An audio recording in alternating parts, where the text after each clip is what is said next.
শুভ সকাল সবাইকে। আজকে বানাচ্ছি চিকেন বাটার মশলা। আমি কিভাবে বানাই তোমাদের সাথে একটু শেয়ার করছি। প্রথমে চিকেনটাকে ম্যারিনেট করে আমি ভেজে নিয়েছি। ওর মধ্যে পেঁয়াজ, আদা, রসুন সবের পেস্ট আর একটু গোলমরিচ আর গরম মশলা, যেগুলো আমরা বিরিয়ানিতে ইউজ করি, সেই সব মশলাগুলোকে রোস্ট করে সব একসাথে আমরা পেস্ট করে নিয়েছি আমি। তারপর এর মধ্যে দিয়ে সেটাকে ম্যারিনেট করেছি। ওটা দইও দিয়েছি অল্প, আর একটু সর্ষের তেল। চিকেনটা আমার ভাজা হয়ে গেছে। এদিকে আমি এবার গ্রেভি বসিয়ে দিয়েছি।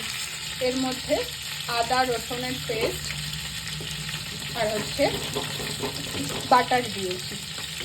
100 গ্রাম মতো বাটার দিয়েছি আমি।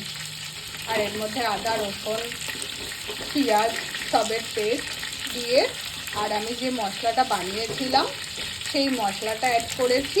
কাজুর পেস্ট দিয়েছি, কাজু, পোস্ত, চারমগজ সব একসাথে পেস্ট করে নিয়েছিলাম, সেগুলো দিয়েছি। এবার এটা হচ্ছে, আমি এই চিকেনটা এর মধ্যে অ্যাড করে দেবো। আমি চিকেনগুলোকে এক এক করে অ্যাড করে নেব।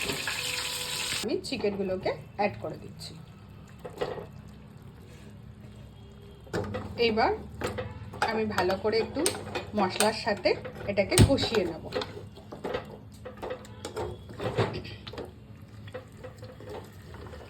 তারপর আমি এতে একটুখানি অল্প পরিমাণে জল অ্যাড করব। চিকেন আমার রেডি হয়ে গেছে। আমি একটু অল্প ঝোল করেছি, তোমরা যদি বেশি করতে চাও তোমরা করতে পারো। আমি একটু মাখা মাখা পছন্দ করি। এর মধ্যে আমি আর একটু বাটার অ্যাড করব। আর একটু বাটার আমি অ্যাড করে দিলাম। ব্যাস, এবার আমি নামিয়ে দেবো। আমার চিকেন রেডি হয়ে গেছে। রেডি আমার চিকেন বাটার মশলা। কেমন লাগলো জানাবে।